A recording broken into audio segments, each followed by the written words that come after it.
Hey, Bar Down Breakdown here, and we've got a super special treat for y'all.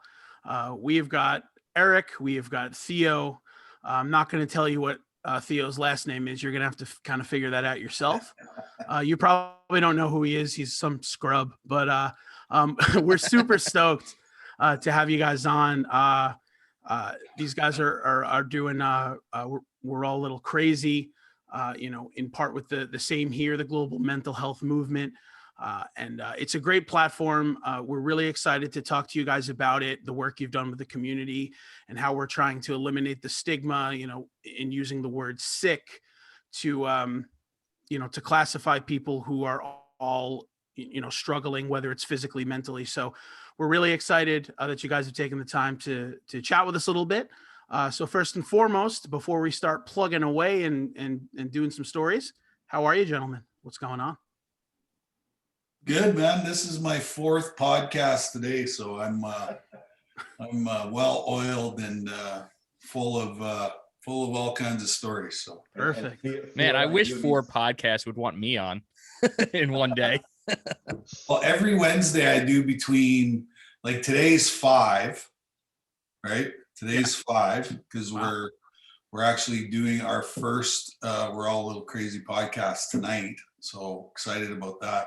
Sweet. But I usually do between 4 and 6 every Wednesday. So wow. So I'm stuck in this, cyber world, talking hockey, talking mental health, talking all kinds of. The coolest experiences, I guess, I've come to learn what it must have been like to be Theo's teammate on the ice, because being with him with all these podcasts, or at least a good number of them, like, we end up finishing each other's sentences, or like someone will be like, "Hey, can you give us a quote from Theo? Can you call him?" I'm like, "No, this is what Theo would say." I did that one with him today. Like, it's just, you get to do, and that's cool though, right? Like, the tendencies of being, that doesn't mean we don't have heated, fun, good debates. It just means that, you talk enough about the same topics and you see the world in a similar way. There's cohesion like there would be in a band. Sure, of course. Yep. So I want to hear a little bit about the kind of the etymology of how this all came to be. So, how did you guys meet? How did you guys realize that you both had this, this passion to kind of bring awareness to this cause and come together and start a podcast? What brought that about? So the podcast is kind of, the culmination of a lot of stuff that happened before. To kind of go a little bit back and forth on timing, but sure. I had worked in professional sports on the NBA and the NHL side of things for a good number of years, most recently with the Florida Panthers as their chief revenue officer.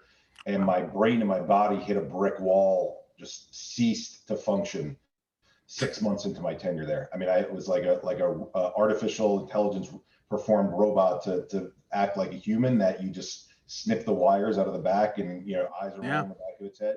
Sure. And so I went the allopathic route, which was all I knew, which is, you're sick, take this medicine. If you're sick for this disorder, we think you have this. And for 2.5 years, I laid in a bed and stared at the ceiling and watched no TV, listened to no radio, and just was dead to the world.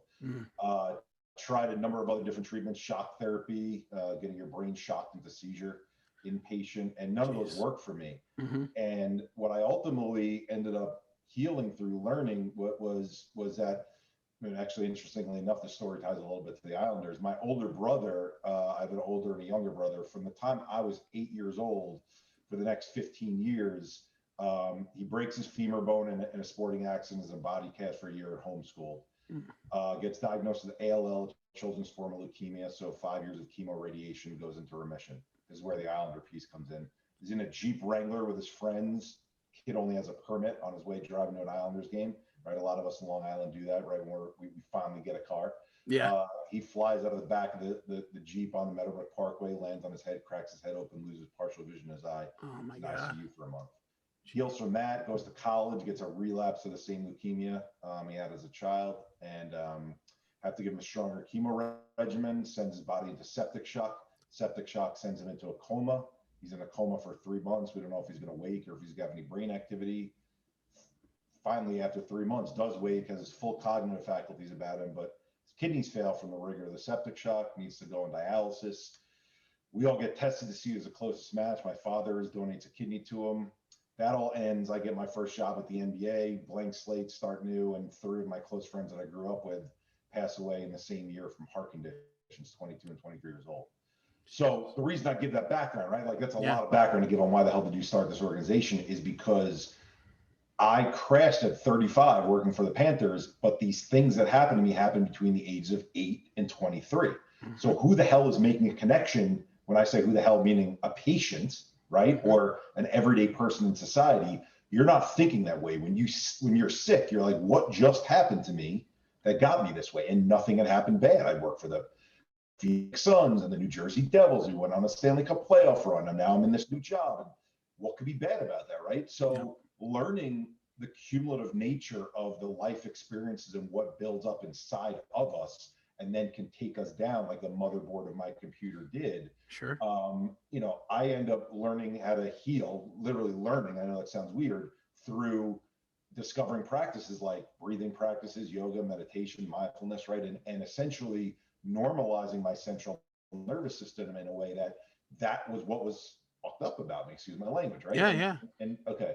And so I never know if I too much of a potty mouth. And no, you're fine. Don't worry about it. Okay, good. So once I start feeling better, it doesn't mean good. I'm still on a path towards recovery now 3 years later. But once I start feeling better, I send my story and write it on LinkedIn because I wasn't a social media person, but I wanted to help people. And so I write my story and I give a lot more detail, believe it or not, than I just shared there, hoping that based on the similar experiences, people would be able to reach out to me. Now, my diagnosis, quote unquote, was PTSD based on these prior life experiences, even though I had so many other labels handed to me before that.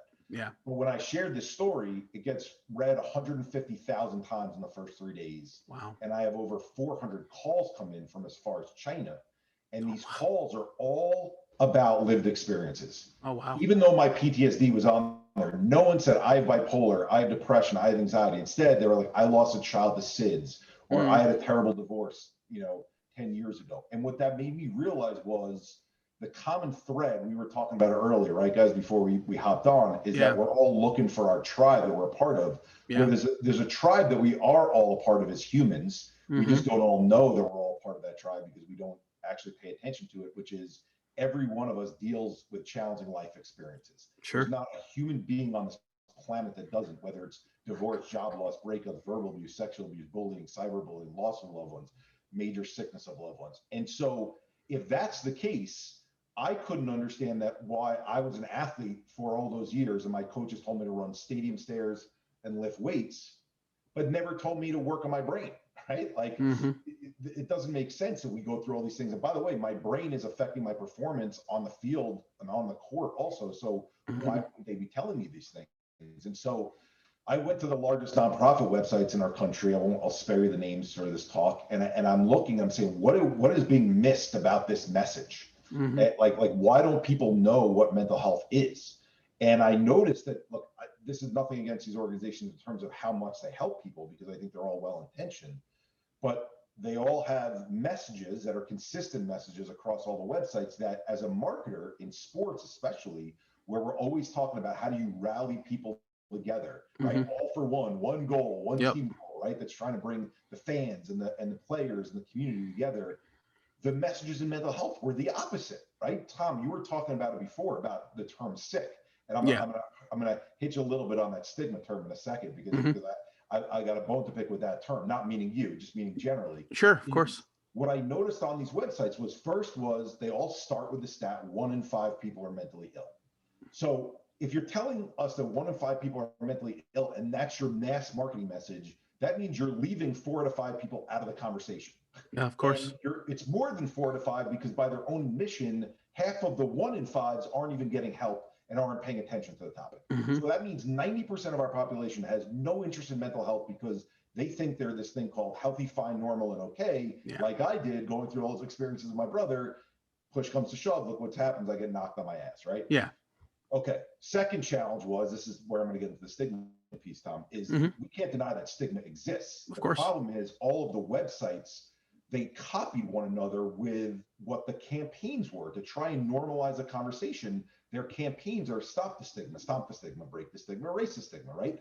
Well, what the term stigma means, there's a group of people over there who are forming opinions and judgments in an unfair way about us over here, right? Yeah.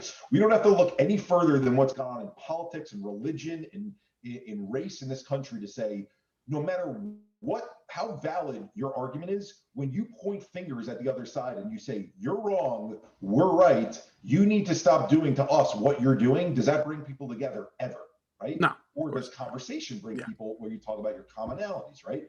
So that was the second piece. And then the third piece, and this will kind of dovetail into getting Theo into the conversation, is I started looking at the way that celebrity stories were shared by these websites, and none of them had money to pay these celebrities as endorsers. So early on, you guys young enough, but you remember these stories. It was Britney Spears and Lindsay Lohan, and the paparazzi was taking pictures of them. It was before social media. Yep. And so these websites were like, look, we're not the only ones. Even celebrities are in the 1 in 5. Britney Spears has depression.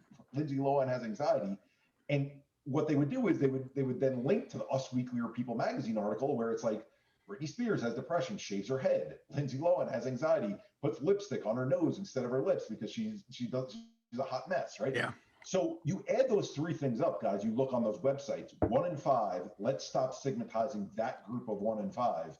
And the 1 in 5s look like people who shave their heads, run off basketball courts with panic attacks, say crazy things about their family. In the case of bipolar manic disorder with Kanye West. Well, now we understand why the 90% of the population doesn't pay attention to this topic and doesn't think it's for them. Yeah. So since I realized that stories and the challenges we've been through in our life are what bring us together, the vision that I had was, well, I worked in sports before. What if I could get athletes, and then once we build athletes, musicians, entertainers, actors and actresses, right? Comedians, right? All to come together and do the opposite of what the media does. Instead of taking their story and make it the train wreck story like I just described, you get people to hold hands and you create a tagline that brings us together where we talked about the topic being not for 1 in 5, but for 5 in 5. And that's where we came up with the Same Here message, which is an American Sign Language sign. It's me pointing my thumb at me and my pinky out at you, kind of like the hang loose but perpendicular. Sure. Saying you and I were the same. Why are we the same? Because we've all faced challenges in life. That makes us part of that same tribe. And so Theo, I had seen his story from afar. Again, we were talking about being Islanders fans and watching with the Rangers, but here's a new line that Theo hasn't heard before. You grow up in New York and you hear the name Theo Fleury. It's a catchy name. It's interesting, right? And you're a East Coast fan, and so you don't usually stay up as late for West Coast games. But like the names that you heard on the West Coast were Wayne Gretzky and Mark Messier with Edmonton, and Theo Fleury with the Calgary Flames. Like, and Theo, you'll laugh at this, but like, I bet you 90% of hockey fans in the U.S. would not be able to point out on a map where Calgary is. No. Right? Like I know you're shaking your head, right? Like, so, but we knew, like, I knew Theo, the name, and I knew him as like, who doesn't love players who have like the blue collar mentality, who just want to run through walls and everything, right? And that's the way Theo was. And so I'd followed his story enough before I was ever in the mental health space to see he's sharing his story by sharing that he was raped, by sharing that his house life was volatile, that his dad had addiction problems, that he was dealing with stuff with his mom and certain religion things, right? And his openness and vulnerability was the template in my mind for how we as a society need to share this conversation collectively, right? And so I reach out to Theo. I'll let him take over from here. This will be a good little practice for later. But and I'm sharing this vision with him that I want him to be part of this group and start up this group with us where we start to bring people together. This is the end of 2017. So Theo, you wanna fill in some gaps? Yeah. Like when I came out with my story, like I had no idea what the hell I was getting myself into, other than the fact that I just want to tell my story and hopefully spend a year, traveling around and doing book signings and whatnot. and then as soon as the book tour was done, my phone started ringing and people were asking me to speak publicly about what happened. Mm-hmm. And so I started traveling like lots and lots and like somewhere different every week in Canada. And, I quickly realized that I had become the poster boy for sexual abuse. And, I didn't want to have that label or that moniker attached to me. Mm-hmm. And, but, I wasn't only hearing stories about sexual abuse, I was hearing stories about physical abuse, emotional abuse, spiritual abuse, all these things. And I was just like, there's got to be another name for this to get out of this space and bring more people into the conversation. So I switched from sexual abuse and just called it, in general, I just called it trauma, right?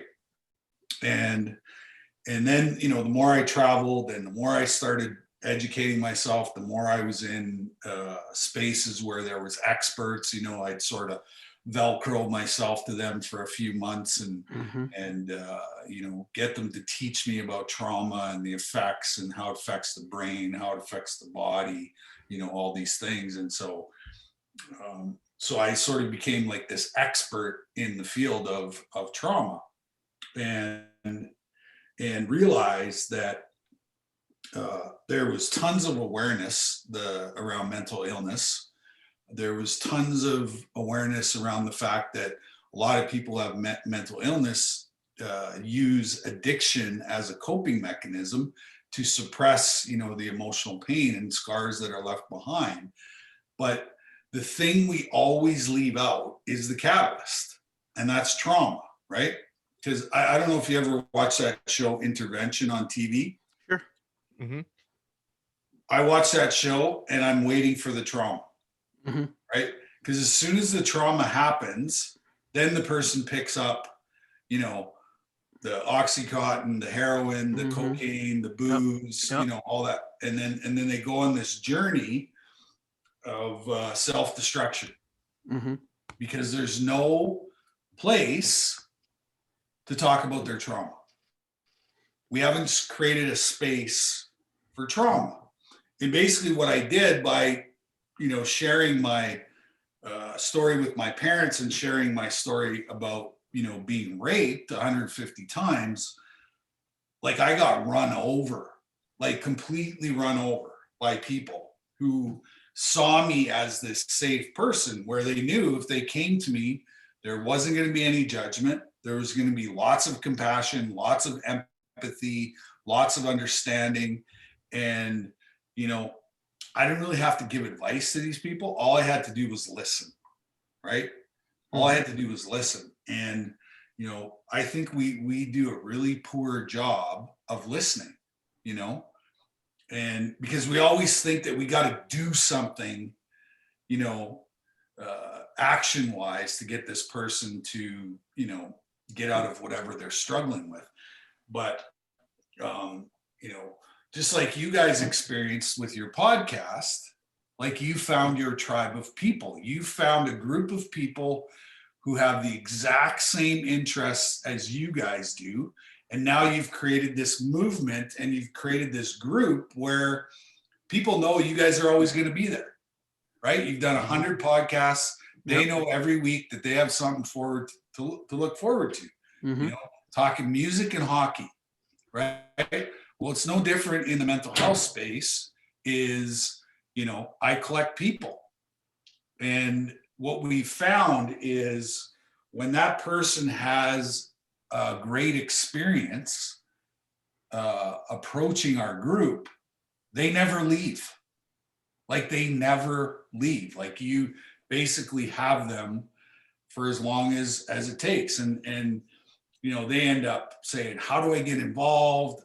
I really love what you guys are doing, all of these things. And so it just kind of snowballs from there. But, we've done a really poor job of presenting, mental health, in media, on social media, all of these things. And I think we've added to the stigma. We haven't taken away from the stigma. And it's because we always leave the trauma piece out. Right. And, you know, trauma is what brought me into the mental health space. Trauma is what brought me into the addiction space. Right. And once I started to unpack my trauma and get help for understanding, you know, why, where, who, you know, all those things, all those questions we always ask ourselves. And when I got to the place where I realized that everything that happened to me was adversity, but what it did, it built resilience in me, right? That no matter what was thrown on my plate, because I had already had the adverse experiences and I had the resilience built into me, I knew that I could figure this out, right? And so ultimately, you know, those two events that happened in my life were actually gifts, not burdens, right? Because now I've stepped into the true purpose of my life, and the real reason why, you know, the universe put these two events in front of me was they knew that I was going to figure it out. And then once I figured it out, then I would, you know, go on to do this kind of work.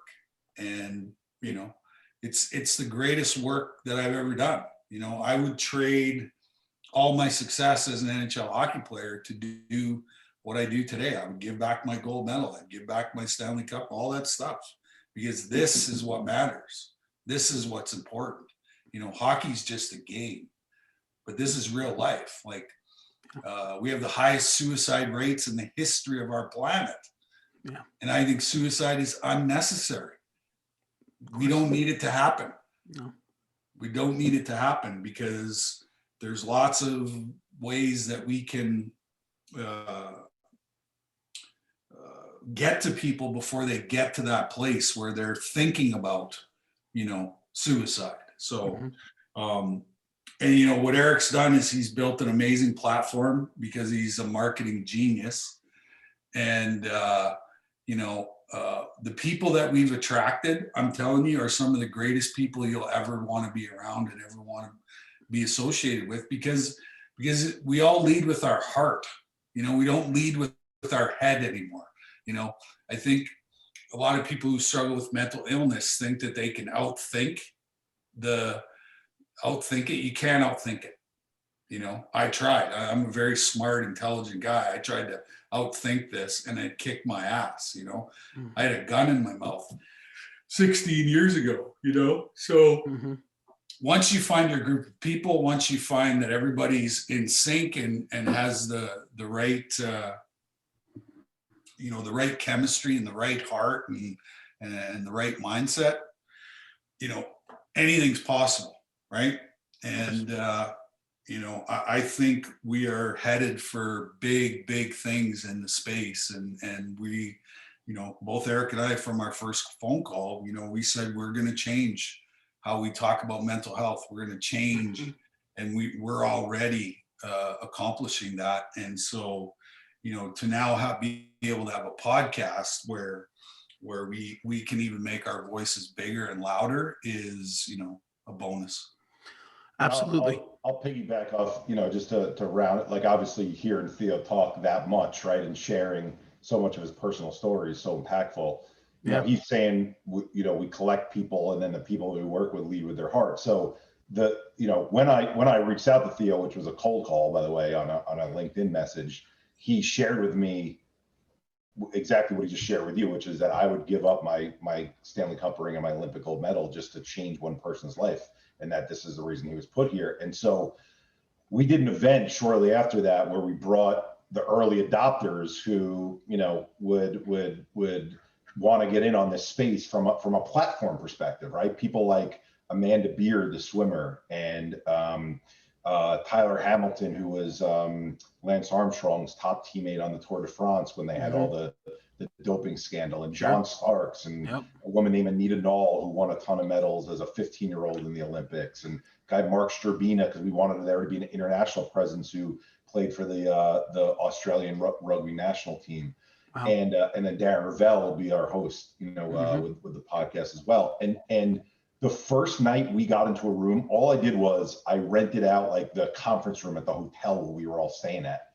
And we get in this room, and I had a little bit of like, straw model of an agenda to be able to talk about stuff, nothing written down, nothing that I'm handing out, just like to get to know you kind of thing. And none of us wanted to leave the room that night. Like it was the most incredible thing. Like we just started sharing openly about our stories. And before you knew it, like we were all close friends like the first night. And here are people who are like used to being in circles where you have to worry about like, is this person getting too close to me? Like I'm a public figure, like, and they were so open. And it's a bond that we've all had. Like Theo and I will just throw a text to Mark like randomly after not having spoken to him for 3 months, and you could rip on him and you're all part of that group, right? And so the reason I wanted to share that before kind of going deeper into this stuff is when Theo says we have the greatest awareness we've ever had in the history of our planet, but the trends are still the way that they are. The way that our group talks about it, not because there's anything special other than, I mean, Theo is very kind to say the marketing messages work, but the people who are in it, I'm not going to throw names. You can judge for yourself what is out there in terms of messaging when it comes to celebrity and mental health. You can see the difference between people who lead with their heart and are doing this because they want to help people versus people who are doing this because there's a sponsor who's willing to do like a behind the scenes talk with you, or because putting your name next to a disorder label gets more albums sold. That's not helping the conversation. That's not moving it forward. That's driving people further into this disorder 1 in 5 model because it's not opening up about their stories and it's not helping people relate.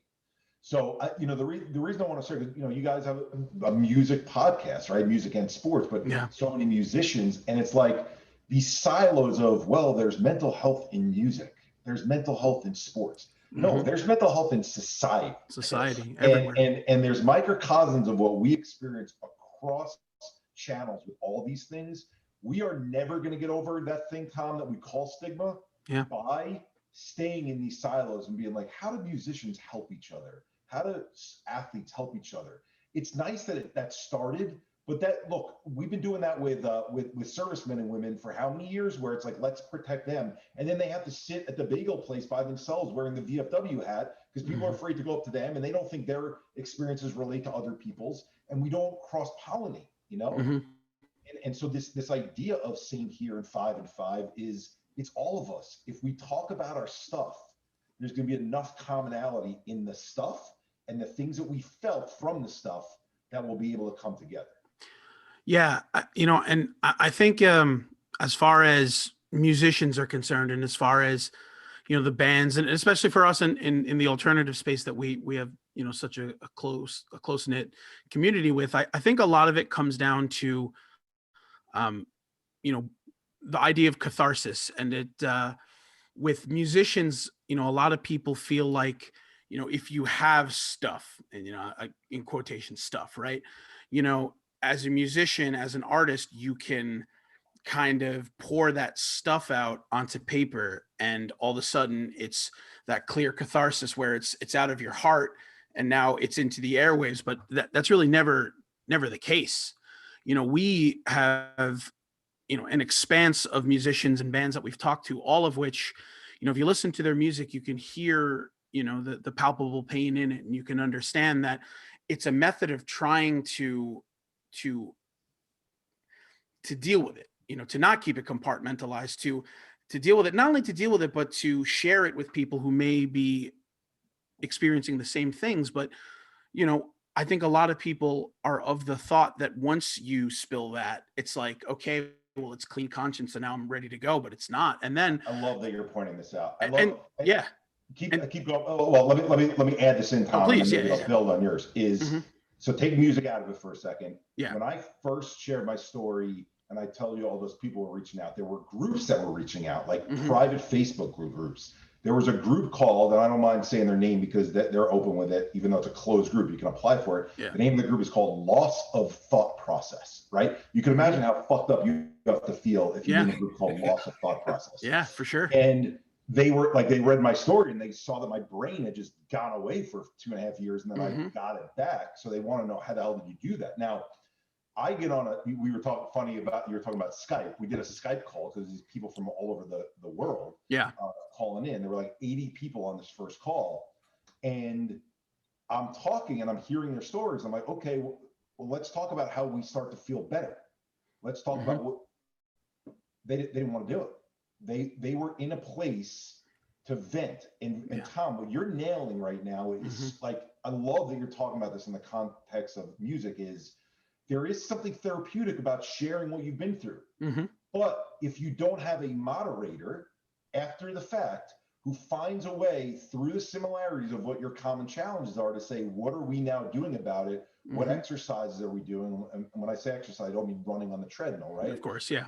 But there's gym for the brain that we have that's available, that just sharing it through whatever means we enjoy, which is writing or singing or journaling or whatever it is, that's not enough. And in fact, in some cases, what we've learned with traditional Freudian talk therapy is you start saying the same trauma over and over and over again out loud, or it's like a car being stuck in mud, spinning its wheels, and the divots are getting deeper, right? So hopefully that was helpful. I didn't mean to take you off track, Tom. I want no. And it's tremendously helpful. And I agree with that. I think, and you know, what compounds it, I think a lot of time for musicians is, you know, you have this trauma, you know, whatever it is, however it seeds in you, and you know, you write about it, or you emote about it, you make music about it, but then you jump in a van or you jump on a tour bus for 200 days, and that itself is emotionally destructive, because you know, and you know, if you look at like the 80s, right? Like if you look at like the hair metal of the 80s, and you think about like, you know, every single night, like, you know, you gig from 9 to 11, and then, you know, as soon as you're done with that, you know, you got your mirror and your booze or whatever the hell you got. But you know, that is still, it still exists today, but it might not be, you know, the coke or the hard drugs or the booze, but now what it is just exhaustion. And especially in that space where you're trying to, again, you know, not to beat a dead horse, but you're trying to be cathartic, and you're trying to share your message with people who empathize and want to understand and have those shared experiences. And you know, they'll come up to you after the show and say, oh, you know, this song, like the lyrics, like, you know, they struck a chord in me because, you know, I suffered, you know, sexual abuse or anything like this, you know, when I was 14. And then you, as the person who, you know, is trying to be that role model for this person, you know, absolutely, you know, I'm so glad that touched you, and I'm so glad that, you know, that resonated with you, and you know, you can always, you know, reach out and get help and all this stuff, and trying to be an ambassador for getting help. But then when it's over and you get back into the van or the tour bus, like, you're struggling just as much, if not even worse.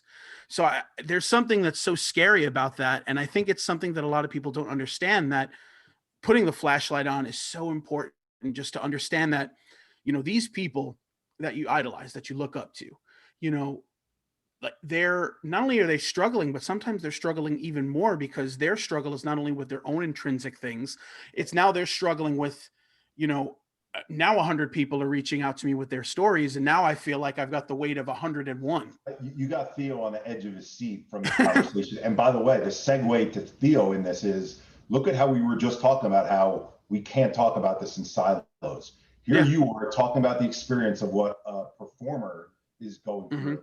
Yep. Theo, well, the reason he's on the edge of his seat, because again, being Theo's teammate, I could read his brain. He's like, holy shit, this is my life with being an athlete and being on the road. He's gonna be able to say that. I'm on the edge of my seat being like, holy shit, being a sports executive, not on the ice, but just an executive in general who travels around and fucking goes to hotels and has to eat and drink there. And people think that's glamorous, but you're rushing to get to the next city. All right, Theo, take it from here, because look, the similarities are crazy. Yeah. Well, you know, it just goes to, you know, we don't do enough self-care for ourselves. No, yeah. Like, we just keep going and going and going until we have a meltdown, right? You know, and, you know, when I came up with my own story, like, I had no idea that I was going to get run over, right? So about 3 years into being this, you know, newly acclaimed advocate, like, I had a fucking meltdown, like a meltdown. So I had to go back into therapy. I took a vacation, you know, recharged my batteries, went back out again. Well, 4 years later, another meltdown, you know, Mm-hmm. and same thing happened when COVID hit. I had another meltdown, you Yeah. know, so because you know, they call it compassion fatigue, Mm-hmm. you know, is one of the phrases they use. And, you know, like you're not allowed to be off at all in this space. Like you can't be off because you have no idea if you portray a negative outcome to this person telling their story, who knows what they're going to do. Of course. You know what I mean? And Yep. so, you know, like I have a hard enough time staying present, you know, when I'm not doing anything, you know, so you can imagine how much energy it takes to be in a space of 500 people, you know, telling your story. And then, you know, obviously going to the book table because people want to buy your book after you Mhm. speak. And then you're talking to 100 of the 500 people, Yep. you know, and like at the end of those days, like I am fucking like a puddle. You could just pour me in a glass, Sure. you know, Of course. and thank God I know how to do self-care now because Yeah. at the beginning I had no clue. But you know, when you're in the sports field or you're in a job where it needs your full 24-hour, 7-day a week attention, Mm-hmm. you know, and then what do they give you? 2 weeks vacation? 2 weeks is not enough to recharge the batteries, No, you absolutely know, not. and so getting into a habit of, you know, meditating and doing qigong or whatever whatever it is you choose Mm-hmm. on a daily basis, that has to become like the number one thing of your routine if you're in a helper, you know, space. Mm-hmm. Well, but these band members, right? Similar to athletes, similar to people who are hard charging in any industry, right? And I know there's different levels of energy that we're using. You know, I like you try to like when people use phrases like self-care, right? And then you're like, all right, what does that really mean? And then you dive deeper, like why do people not go to self-care? Okay, well, it's work. But let's use bands as an example, right? Mm-hmm. When you're in emotional pain because of the stuff that you've been through in your life leading up to that point, you write your songs and you're doing your songs about Yeah. that. Right? Yeah. And all of us are in some kind of pain at some form or another. Our definition in our mind of doing self-care is not doing our exact work that we do all the time, right? So if you're in a band, you're like, oh, I took some time off from writing. I Mhm. took some time off from performing. Yep. But something that you might go towards is I'm playing video games or I'm drinking or I'm Mhm. having sex with 10 girls at once, right? Yeah. Like, Yeah. Yeah.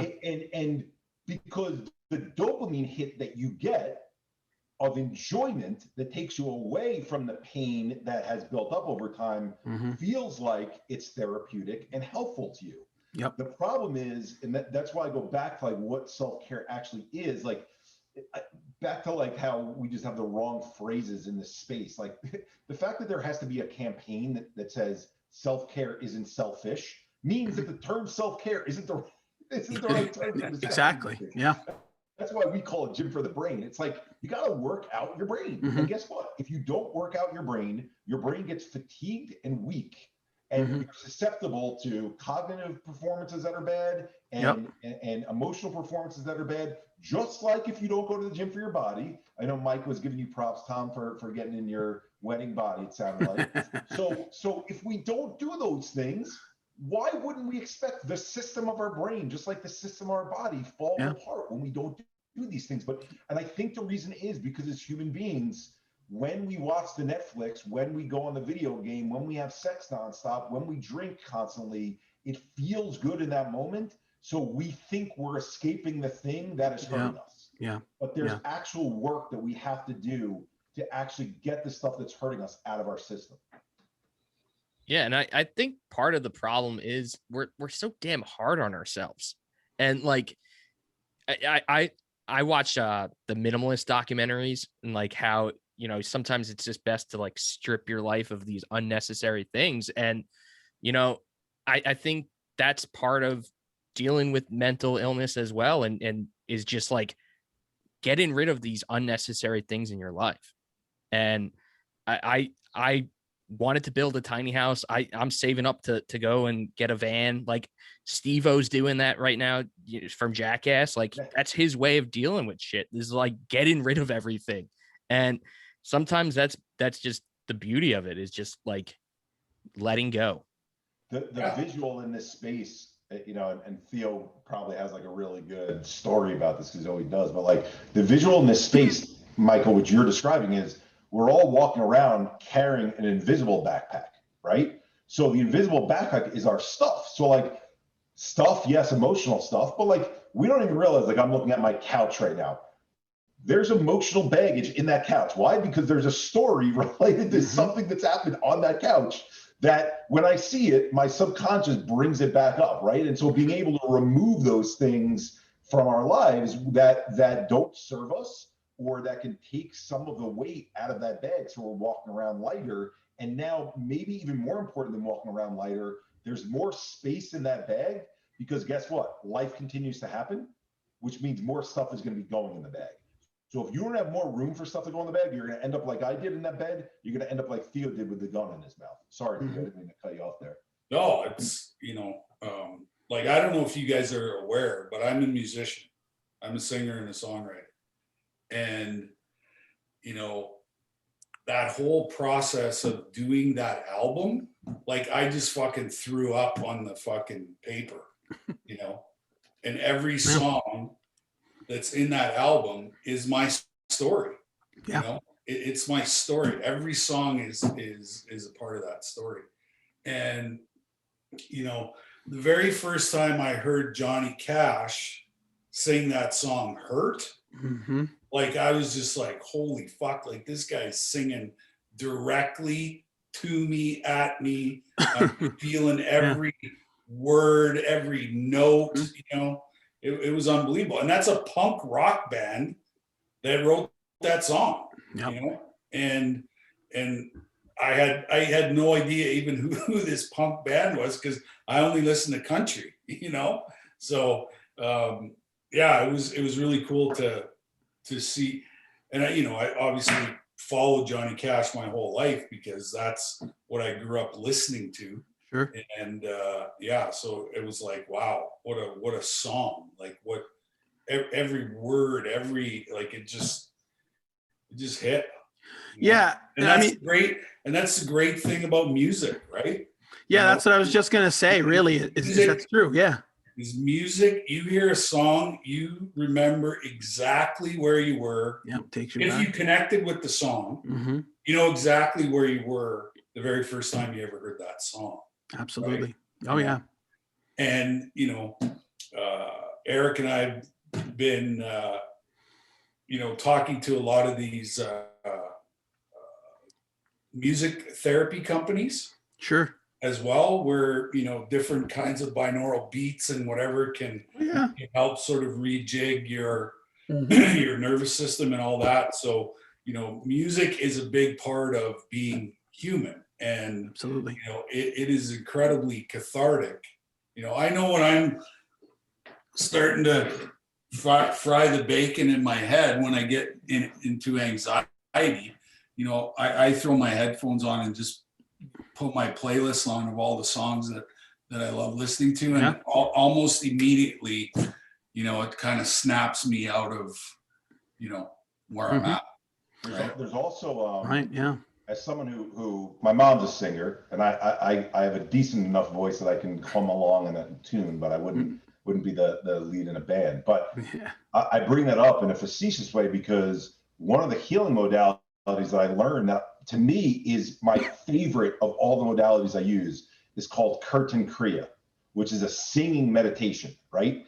And I always like explaining to people the science behind why practices work, because if you don't understand the science, why are you going to buy into that singing is going to make you feel better, right? So since you got so many music fans in here, I want to share this is before there were drugs, right? Before there were machines to be able to heal people, man had to experiment with different things to see what makes me feel better, right? And so part of the Kirtan Kriya is there's these 4 notes, sa, ta, na, ma, right? Sanskrit notes. All right, Theo's doing it right now.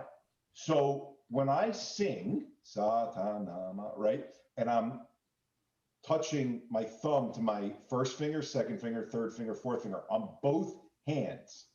First is, okay, saying sa, ta, na, ma, singing it out loud, the way that it vibrates the most important nerve in our body, the vagus nerve, it creates this tone within the vagal nerve that allows there to be flexibility so that it's not this rigid structure anymore that, oh my God, I'm on edge, something bad might happen, right? So you're singing Satanama, it's releasing the tension in that nerve.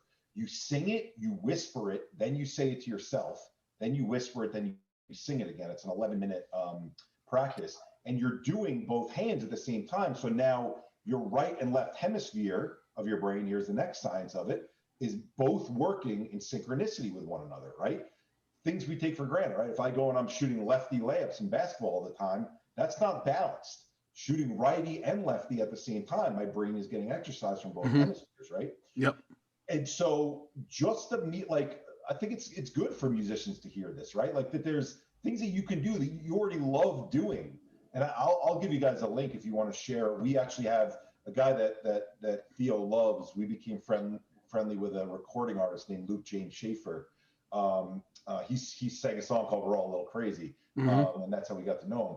But he did the Kirtan Kriya in a more modernized version for us, right? So a little more mainstream. And I send it out to people, and they just love it. And what it does for me, if I've got a speaking engagement come up, I'm no longer nervous for speaking engagements because when you go through the shit that we've gone through, like speaking to 3,000 people is not a big deal. Yeah. But there's definitely a difference in clarity that I feel sometimes from one event to the next. When I do Kirtan Kriya and I give myself 11 freaking minutes, that's it.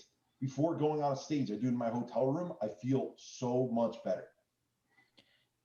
I'm like getting anxiety thinking about it because I'm not a musician. So like I can't even clap on rhythm. So trying to do that, I'm like, I was kind of doing it under my desk here, and I'm like, I'm already off key. Like this is not good for me. But it doesn't even matter. Like you're doing it to yourself in your room. Like it's such an easy tune. It's the same 4 notes, just repeated over and over and over again. But there's a catchiness to those 4 notes in a way. It's really hard to describe that. Like the 11 minutes make it seem like you're singing along to a fun song.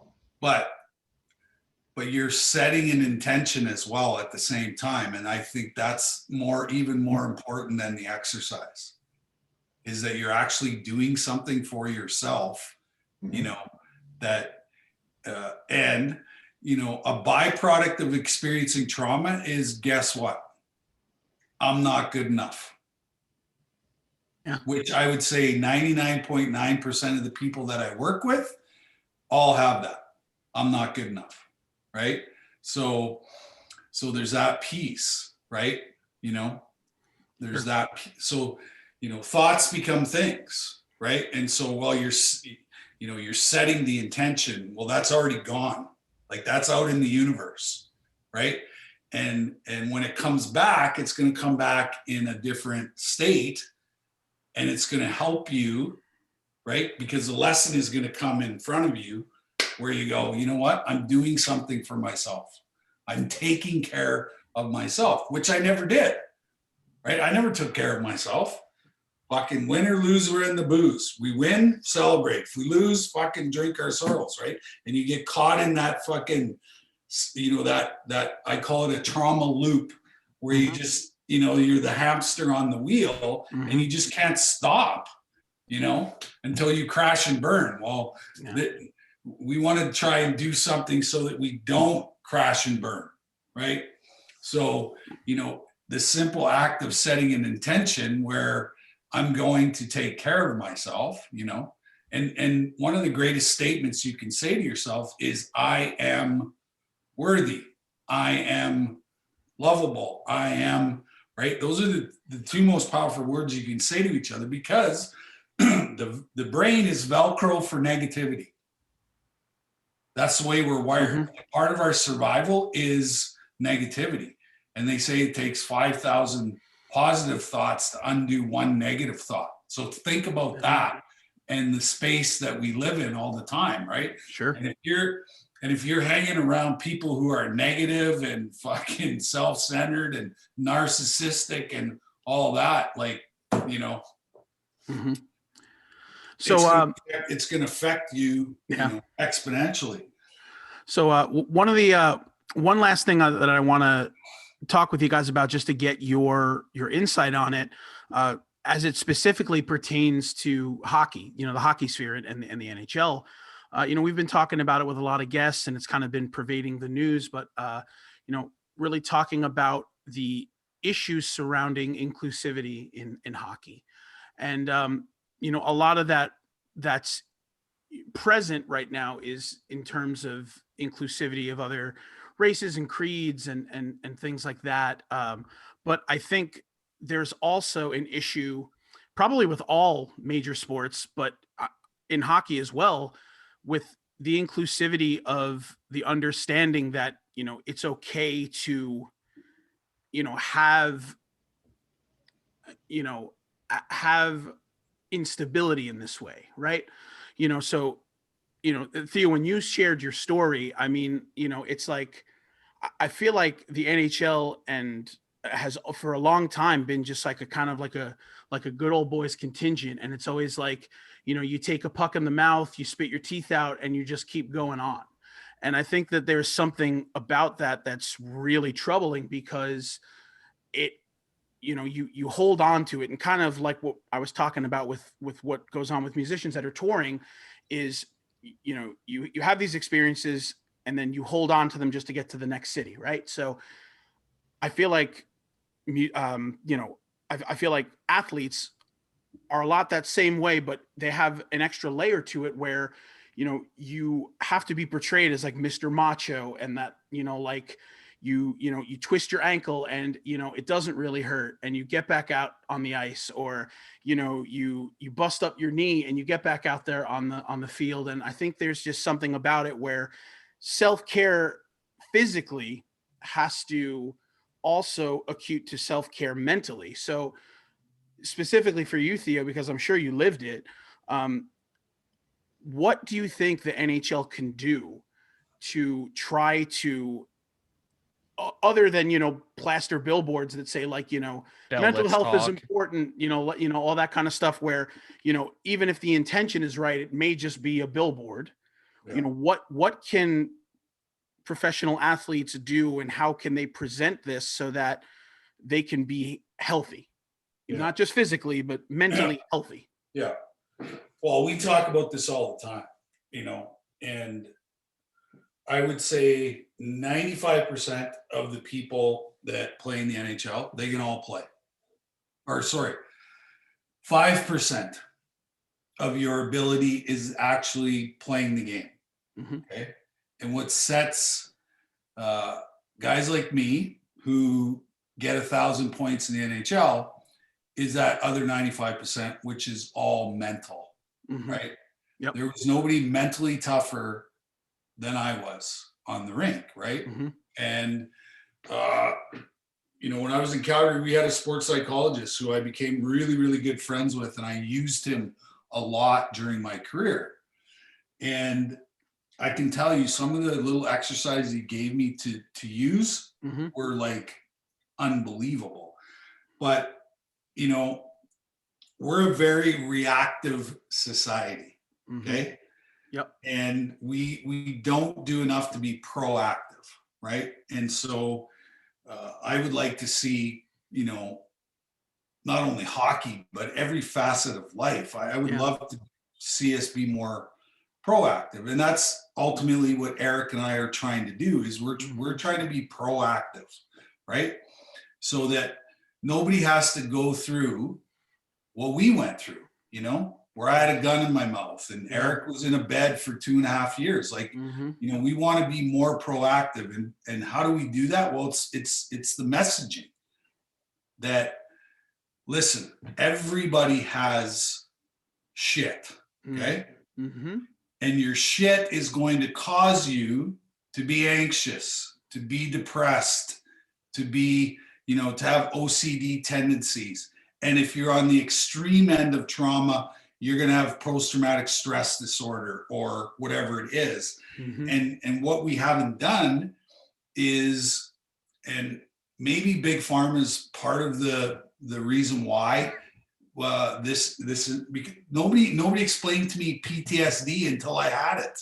Mm-hmm. Nobody explained to me I had anxiety until I had it. Mm-hmm. You know what I mean? And so the messaging is not there. Like, it's not there. All we hear is, here's a magic pill, take it, you're going to be okay.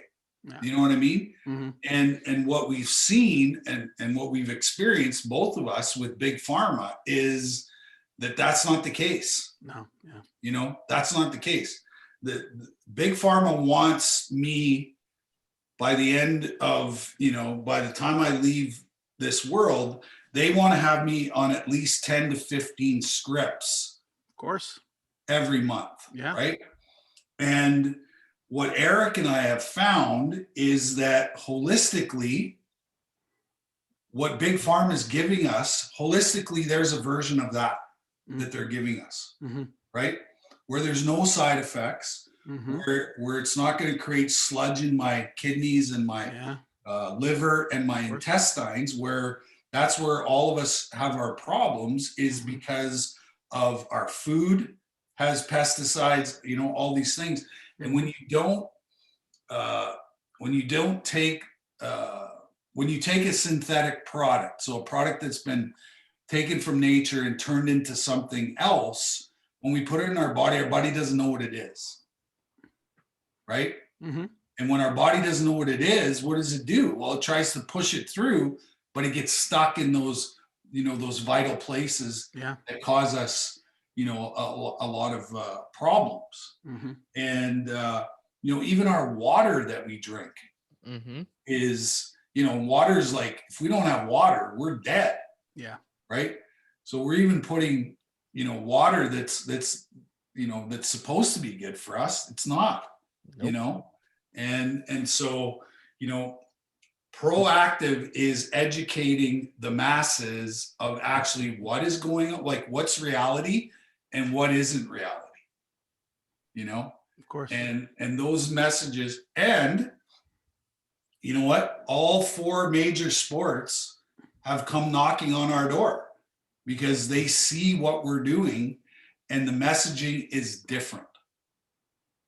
Right? Yeah, absolutely. And so, this shit doesn't happen overnight, and we've only been around a short amount of time, but we've had a big impact.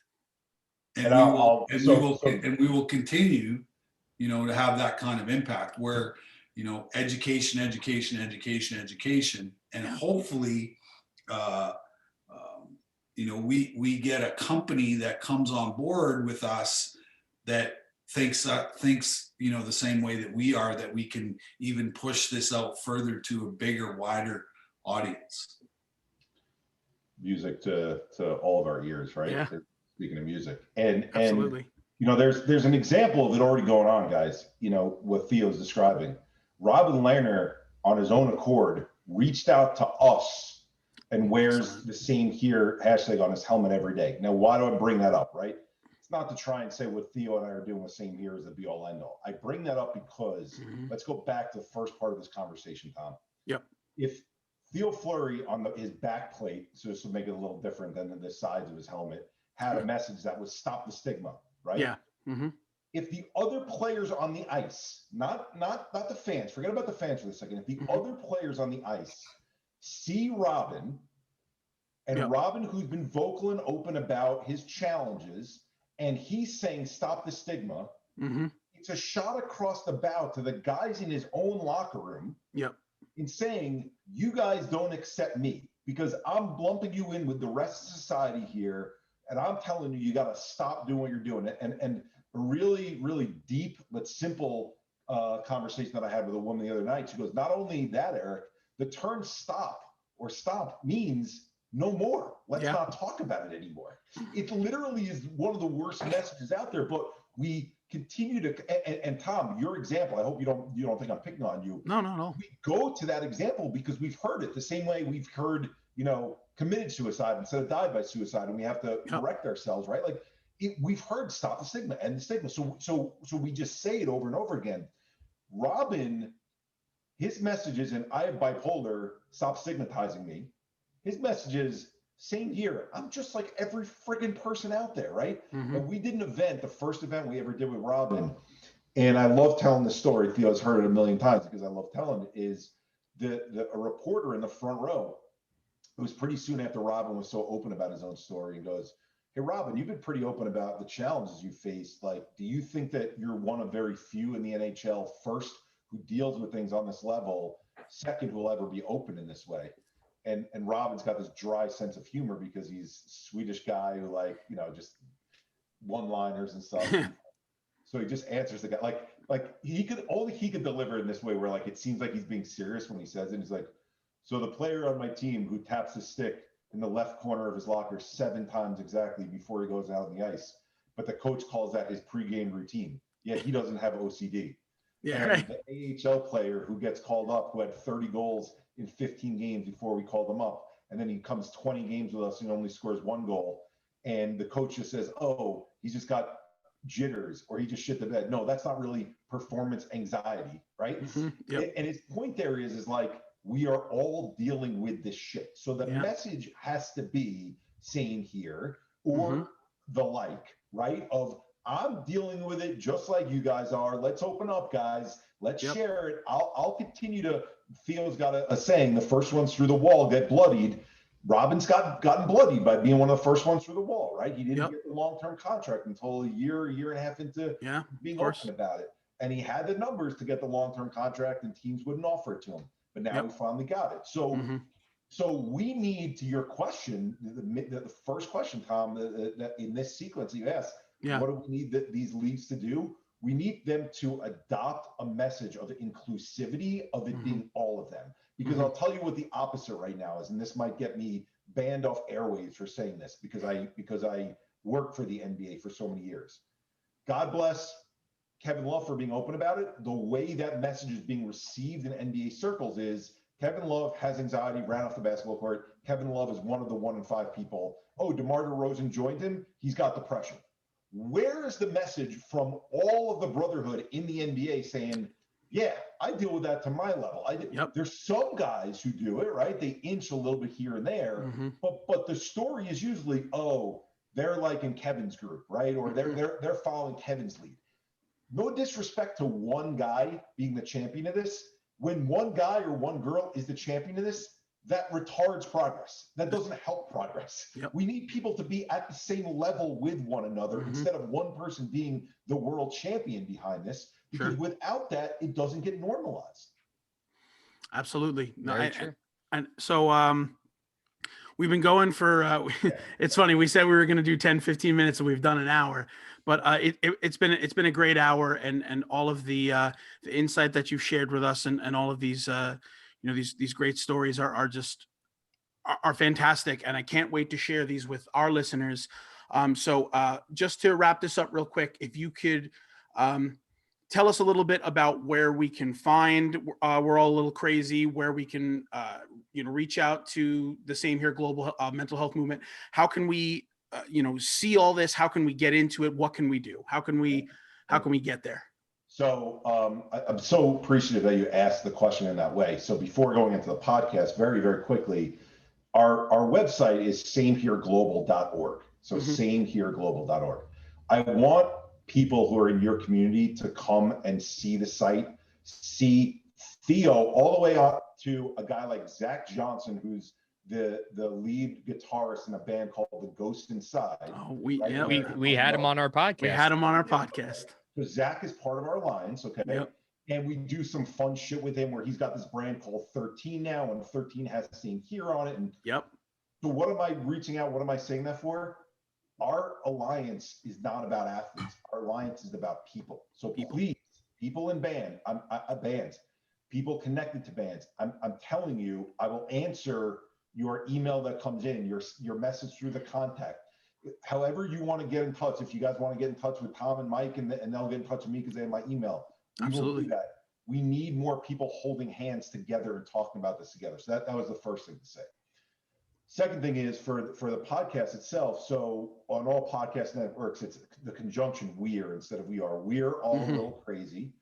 So no one gets offended by the name of crazies in quotes. So they know that we're being, tongue in cheek about the word. Yep. Our social handles are @SameHere_global. And Theo, you want to give your social handles? Yeah, so my website is theofleury.life, and then I'm on all social media platforms @TheoFleury14, and I'm available 24 hours a day, 7 days a week for anybody who is looking for a couple of ears to listen to whatever they need to say. To show you that Theo means that, when Robin Lerner's story came out in ESPN, it's come out a number of different places, but there was a young woman that saw his hashtag on the helmet and then reached out to our organization and got help through seeing the hashtag. Okay, fine, that's a cool story. A young man in Arizona reaches out to me from that article, writes in through the website and says, I'm on my last leg right now. I'm throwing this out as a Hail Mary. I saw the article, hoping someone can help me. I forwarded to Theo. Immediately, Theo goes, let's call him up. So we conference call this guy, and I say, I'm Eric from Same Here. First, he's speechless because someone got back to him. And then I say, we have Theo Fleury on the line. Grown man, literally hysterically crying on the phone because he's got Theo on the other end talking to him. And now the guy texts with us on a three-way text all the time. He was all the things that Theo was talking about. I'm not good enough. I'm not this enough. Was in a bad relationship where things were ending, and got a chance. Theo talked him up, and not that we're not doctors. I want to be clear about that, right? Like, of course. We're fronting is that we're peer helpers, right? That's the best. I can't think of a more appropriate term than we just like to help people. If we see that someone needs medical attention, we'll send them there. But we're happy to if someone's going through something, reach out and we'll get on the phone with you guys. Yeah. And I love the peer-to-peer counseling model. I think people who had the experience truly understand where you are, where you're at, and I think we found out after the fact, Eric, that guy actually had a knife sitting on his kitchen table. Oh my gosh. And he was going to slit his wrists if we didn't call him back. And so, that's why when I say I'm available, I'm available. And as soon as I see an email or a private message on social media, when somebody's reaching out, you got to be there for them, and absolutely. And it's amazing to watch people go from that place to where this guy is today. It's like, it's unbelievable. That's what gets me out of bed every day. And absolutely. And like you had said, that's another person that you've been able to collect, so, and we hope that, in doing this interview with you guys, we can bring more people to you, that you can, collect and just have them be a part of, what you guys do, so that we can work towards understanding and normalizing that, everybody goes through it and everybody could use a helping hand. So again, we really appreciate you guys taking the time to chat with us. One last, hear that story? I was just going to say, our fans would be so pissed if we didn't get this Isles Rangers story. So yeah, man, let's do it, please. And every Islander fan will appreciate any shade that you throw at Gart Snow. Oh, yeah. So. Absolutely. So yeah, we're playing the Islanders, Nassau County Coliseum. My favorite team growing up as a kid was the New York Islanders. Okay. Look at that. Mike Bossy, Brian Trottier, Bobby Bourne, Billy Smith, like, fucking love those guys. Love them. And so I always played really well in that building because every time I looked up, I saw my idols that I grew up watching, right? So I always made sure that, I was extra focused in whenever I was on the island. So one night we're in there, we're playing the Rangers, huge rival. and I get a breakaway from our blue line in, and I go in on Garth Snow, who's like a terrible goalie. And so I go in and I light him up, okay? And so he starts lipping off after I score. And I'm like, stop guessing. I said, stop guessing to him, right? So anyways, I think I scored a goal before that or either later on in the game. We won the game. So anyways, I'm getting interviewed after the game. And of course, you know, the whole upper level of the Nassau County Coliseum is, you know, yelling crackhead, right? The whole entire time, every time I touch the puck, you know? And so anyways, the reporters asked me to describe this breakaway goal I had, right? And I said, well, we are in New York. And I said, when you're at the circus, every once in a while, somebody gets shot out of a cannon. And he kind of looked at me like, what the hell are you talking about? And so, yeah. But, you know, the greatest compliment you can be paid as an athlete is what? I hated to play against you, and I hated to cheer, or I loved hating you as a visiting fan. Of course. And so when the fans were yelling crackhead, I knew that I was fully inside of their kitchen, in their fridge, grabbing food out, making a sandwich and eating it right in front of them. Now, That's it, man. That's like the perfect bad guy, you know?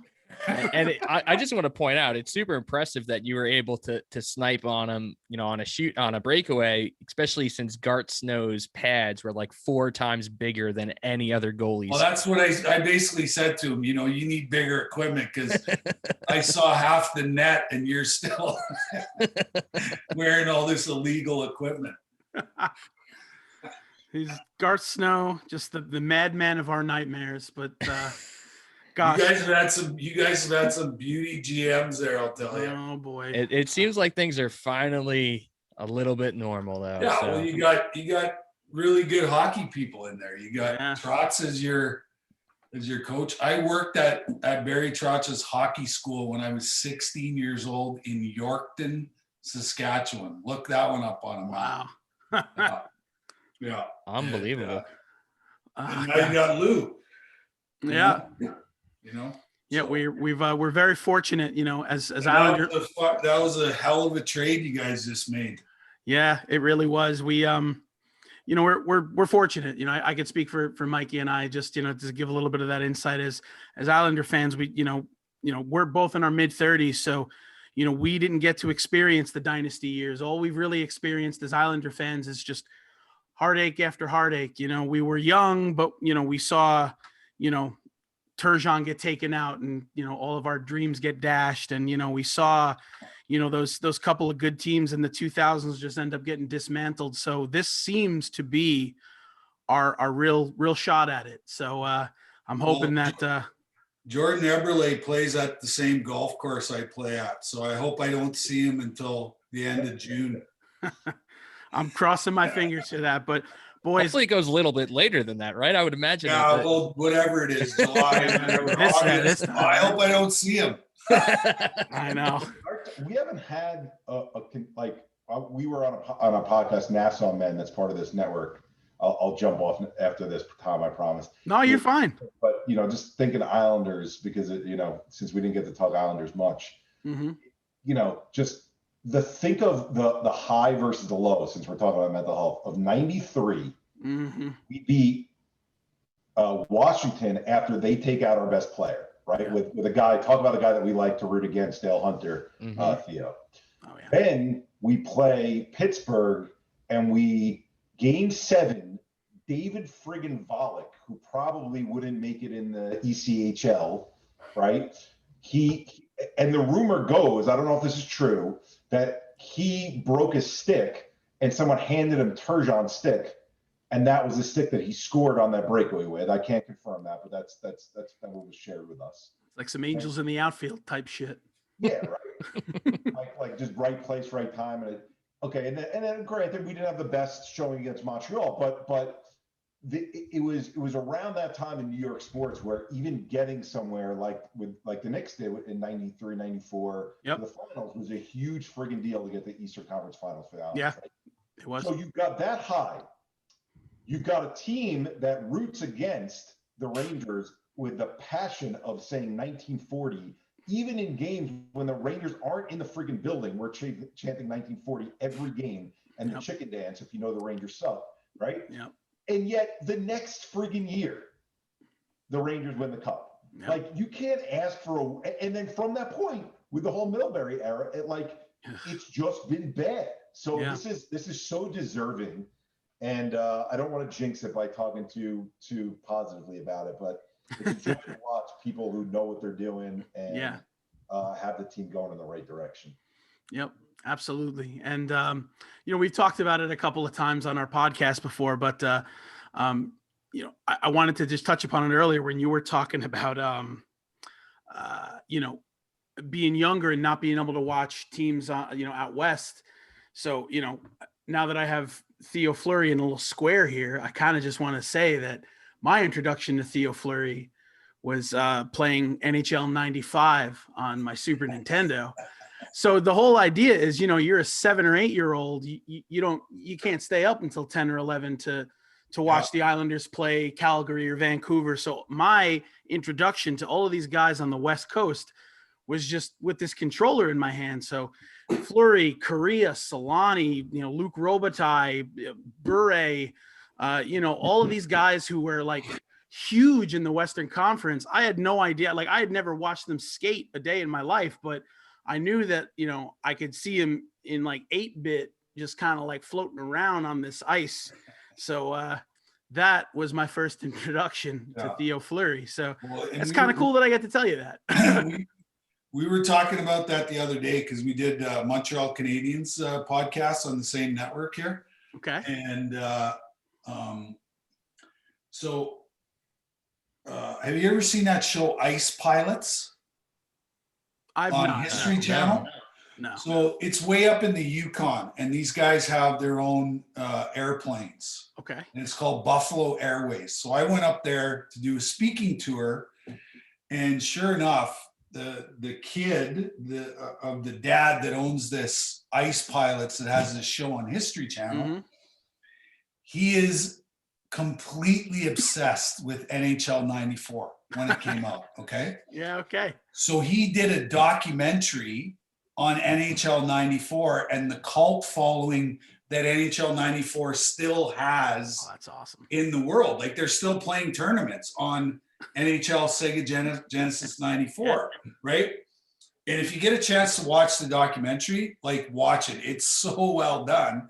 Awesome. And so I just happened to be up there and he interviewed me and I'm in the documentary talking about, NHL 94 and how, a lot of people who weren't hockey fans picked up this game and then instantly became like hockey crazed people because of the game. So, and it was funny because, Gretz went to LA in '89. That's when I broke into the league. And so, teams like Dallas and Anaheim and all these. And so, I would come out after a game and there'd be a bunch of kids, wanting autographs, and they weren't talking about hockey. They were talking about the game. They're like, man, I use you. You're my favorite guy on NHL, whatever year it was. And so, it's kind of cool that sort of game introduced a lot of fans to the game in those Sunbelt places. Absolutely. Right? Yep. So, and once you fall in love with hockey, like you're done. Yeah. You're just done. Like, that is so true. You're done. Yep. You can't get enough of it. No, that's absolutely true. You can't. And that's why we love to do what we do. I mean, that's why the podcast, we have so much passion about it because we love hockey, we love music, and we love to find people that share that love with us. And, so that's why we've been doing this graciously for 100 God knows episodes and how many more we'll be doing it. But Well, if there's any of your listeners who play Madden football, okay. I wrote a song that's on the 2018 Madden football game called Long Shot. So All right. if you're wondering who the hell fucking wrote that song, it's me. So Now, do you know Steve, who puts together the EA Sports soundtracks? no, I didn't get to meet him. Oh, okay. Yeah, because we actually had him on the podcast. I actually worked with the guy that came up with that brainstorm, the story idea added to the Madden football game. That's awesome. So he's a really good friend of mine. So yeah, we were very fortunate to have Steven Sibel, who the two of them cultivate all of the soundtracks for all of the EA games, including all of the NHL games, which we've talked about ad nauseum, because that's one of the clearest parallels we've ever seen. It's, these people who love these NHL games, just like you were talking about. And then once the console generation started getting into where they could have actual songs and not just MIDI, like beep, boop, bop, boops, right. They started cultivating these soundtracks and putting these alternative bands on. And now all of these hockey fans who are buying these games because they love hockey are all of a sudden like, shit, what is this I hear? What is this band? Like Billy Talent? Who is this? Like Flyleaf, who is this? And all of a sudden now that parallel has gotten so strong that when we had Steve and Sibel from EA on, they were telling us about how people reach out to them and say like, yeah, I love hockey and yeah, I love these video games, but like, did you know that like the reason I love this band is because like I heard it 10 times while playing NHL, and then I went out and bought a record and I saw them in concert and now they're my favorite band. It's just like the tornado in my head about how this all comes together is just wild. Yeah. It's just so cool. Well, and this is a great story too before we go. So I show up at Mario Lemieux's fantasy camp in Pittsburgh, the very first year I went to his fantasy camp. So we're in the dressing room the first day and I'm sitting beside this kid. And so I introduced myself. He says, my name is Michael Young. And so I have one NHL record, okay? I scored a shorthanded hat trick 1991 in St. Louis. And so this kid who I'm sitting beside at Mario's camp in the dressing room says to me, he says, I got something to tell you. I said, okay. He said, I was 9 years old and I was sitting right behind your bench the night that you scored the shorthanded hat trick. Okay. So then I say to him, what do you do for a living? He says, I build the Madden football game. I'm like, holy shit, awesome. Okay. So we become buddies and we exchange numbers, and, I haven't heard from him in probably 2 years. And then all of a sudden I get a random text saying, hey man, I've been listening to your music and I love it.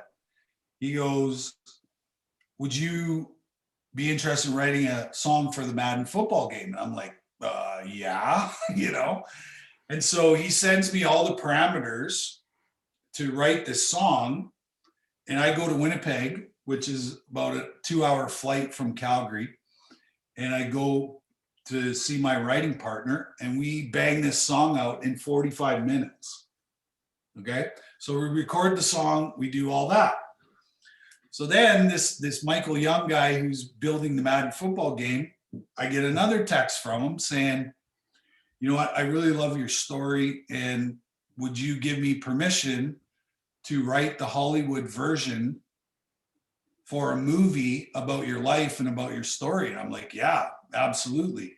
And so for the last 5 years, I've been flying back and forth to LA, meeting with producers and all that. And we're like this close to signing the deal to get the movie made. So cool. So we need to know who's playing Theo. Yeah, I don't know.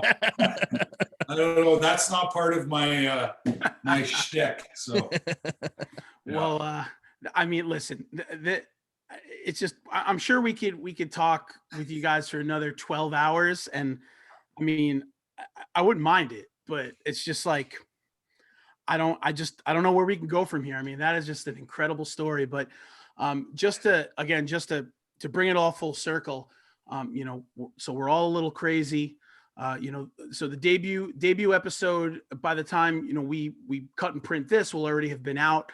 But make sure that anyone who's listening, go ahead and check out Same Here, the global mental health movement, and please, if you are struggling, or if you simply, even if you're not struggling and you just want to be a force of good and help, get connected, be a part of it.